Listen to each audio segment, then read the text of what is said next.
В итоговом обсуждении будущего облика центральной площади Ишимбая приняли участие инициативные горожане, представители администрации и архитектурной студии Дмитрия Винкельмана, взявшие на себя разработку проекта. Занимаемся давно, уже, наверное, действительно полгода, потому что сначала были проведены общественные обсуждения, где мы собирали запросы граждан, обсудили с ним, какие минусы у этой площади, какие плюсы, как можно эти плюсы усилить, как можно эти минусы нивелировать, какие они хотят там локации, функции, детскую площадку, площадку отдыха.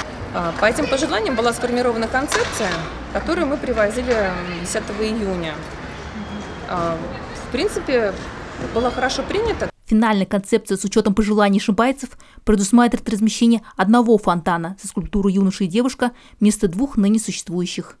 Город знаменит своим шиханом, и это взяли за основу при проектировании будущей детской площадки. Визуальных границ площади добавят навесы. Также они создадут тень для катающихся на роликах и скейтбордах детей. Проект я видела, и мне очень понравился проект сам, то есть вообще идея классная, и думаю, для молодежи это все супер. Возле памятника первооткрывателям архитекторы предлагают возвести деревянный амфитеатр с подъемом на смотровую площадку и надеются на то, что это место станет отличной селфи-зоной.